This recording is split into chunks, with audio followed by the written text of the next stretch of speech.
વિધાનસભામાં વિપક્ષના સભ્યોએ અલગ અલગ મુદ્દાઓ ઉઠાવીને સરકારને ઘેરી હતી। રેતી ખનન મામલે વિમલ ચુડાસમા જ્યારે ધરણા પર બેઠા ત્યારે કોંગ્રેસના અન્ય ધારાસભ્યોએ તેમને સમર્થન આપ્યું હતું। વિધાનસભાની બહાર કોંગ્રેસના ધારાસભ્યોએ રાજ્યમાં કાયદો વ્યવસ્થાની સ્થિતિને લઈને ડબલ એન્જિન સરકાર પર સવાલ ઉઠાવ્યા છે। ઘટનાને છેલ્લા 3 દાયકાથી રાજ્યમાં ભારતીય જનતા પાર્ટીની સરકાર છે। હવે તો ડબલ એન્જિન સરકાર છે અને એથી પણ આગળ જઈને કહું તો ટ્રિપલ એન્જિન સરકાર પણ છે। સ્થાનિક સ્વરાજની સંસ્થાઓમાં પણ ભાજપનું રાજ છે, રાજ્યમાં પણ રાજ છે ને કેન્દ્રમાં પણ રાજ છે। ગમે તેવા ચમરબંધીને છોડવામાં નહીં આવે, ખાતો નથી ને ખાવા દેતો પણ નથી, એવા ભાષણો તો ખૂબ થાય છે। પણ 3 દાયકાથી આપણે બધા જ જોયું છે કે ગેરકાયદેસર ખનન બેફામ રીતે થઈ રહ્યું છે। બેફામ રીતે ખનન માફિયાઓ કોઈના પણ ડર વગર આ રાજ્યની સંપત્તિ લૂંટી રહ્યા છે।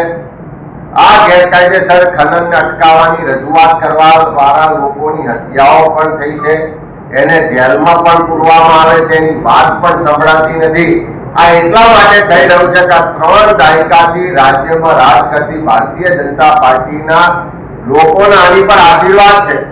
ચીખલી તાલુકામાં કાવેરી સુગર નું ખાતમુહૂર્ત માજી મુખ્યમંત્રી આનંદીબેન અને માજી નાણામંત્રી સૌરભ પટેલના હાથ દ્વારા 2016માં 4/8/2016માં કરવામાં આવ્યું હતું અને જ્યાં ઐતિહાસિક નિર્ણય પણ લેવામાં આવ્યો હતો કે આદિવાસી વિસ્તાર છે એટલે આદિવાસી શેર ગ્રાહકો જે પોતાની રકમ ચૂકવે પહેલા જ સરકારશ્રી પોતાનો શેર ફાળો આપશે અને ત્યાર પછી કાવેરી સુગરનું કામ પણ થોડો સમય ચાલુ થયું અને અત્યારે 2025માં એની જેટલી પણ જમીન હતી અને એના માટે એનસીડીસી દ્વારા એક ઈ ટેન્ડરિંગ કરીને હરાજી કરવાની પ્રક્રિયા કરવામાં આવી, ત્યારે તમામ ડિરેક્ટરો હોદ્દેદારો ભાજપના છે, ડબલ એન્જિનની સરકાર છે, ત્યારે આદિવાસી ખેડૂતોને એવું હતું કે અમારી શેરડીઓ ગૌરના ખોલામાં જાય એના કરતા સારો ભાવ અમને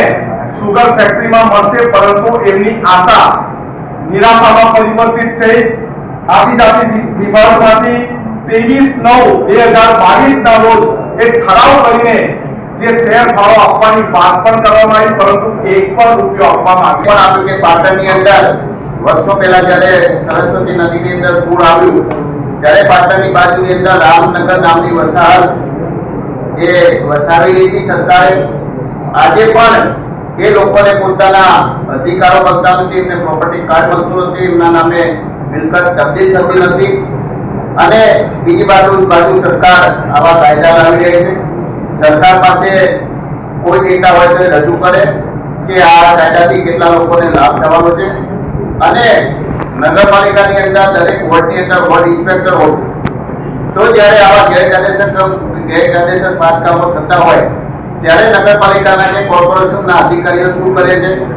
આ લોકોની રહેમ નજર નીચે ચૂંટાયેલા પ્રતિનિધિઓની રહેમ નજર નીચે છેલ્લા ઘણા સમયથી ગુજરાતની અંદર મોટી સિટીની અંદર ભારતીય જનતા પાર્ટીનું શાસન છે, ત્યારે માત્ર ને માત્ર મરતીઓને બચાવવા માટે આ કાયદો લાવી રહ્યા છે।